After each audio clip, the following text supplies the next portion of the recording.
The whole educational system has been designed to enslave you. Well, us. And it starts from the moment you step into a school.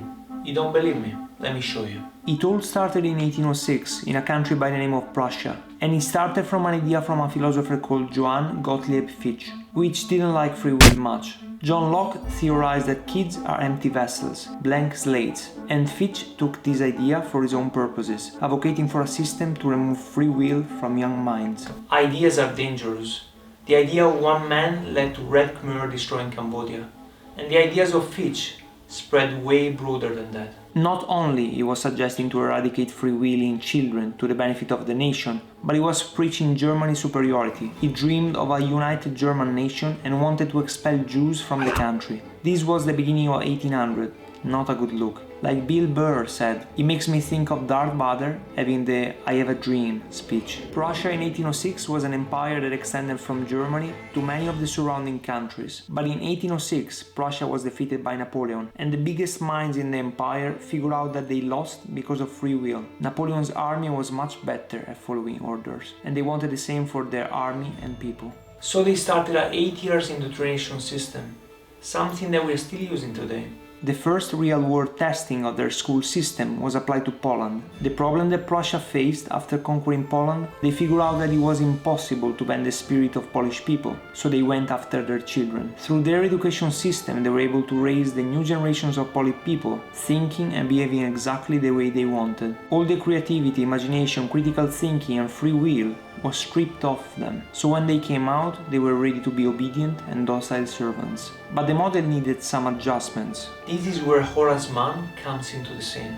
Horace Mann, a former US congressman and considered the father of modern education. After years of looking for a good system to apply to American education, he heard of the Prussian education system and he started advertising the system in Congress. By 1900, the system was in place, with all American PhD graduating in Prussia. In 1846, Horace made it mandatory for kids to attend school in the state of Massachusetts. Parents either complied or they were thrown into jail. In few years, the Prussian model spread around the world like an oil leak from a British petroleum platform. And here Rockefeller steps in, upgrading Horace's system. He noticed that he missed two key things. He didn't use a standard curriculum for the education system, and he did not make it practical, because kids were leaving school with an education, but completely lacking skills. That's when he introduced the idea that work will set you free. Now, all those new generations had a purpose to live and die for. January 15, 1902,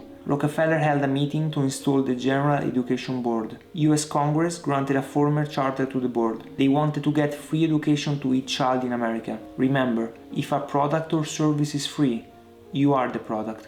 Their business model aimed to remove critical thinking from the young, fresh minds and use them to fuel America's economic system as laborers and students. But the education system didn't stop at elementary schools. It infiltrated all the way up to universities, and it was one specific historical event that made it possible. Rockefeller made it possible for America to form generations of workers, but during the Cold War, Russia became a tangible threat, and the government realized that if they wanted to win the war, workers were not enough anymore. They now needed qualified workers, college grads, and engineers to build the new technology. It's in this moment that Eisenhower decided to make student loans widely available to anyone. History repeats itself. We are always at war for resources. Now you had universities being backed by the government, assuring the banks that if students were not able to pay the loans back, the government will have provided the amount back, but not with their money, but through banks and guarantee agencies. Universities now knew they could raise their tuitions as much as they wanted. When the Higher Education Act was passed, till today, tuition went up around 1,200%. And on top of making billions of dollars, universities do not pay taxes on the money they make, just like churches. But this is for another video.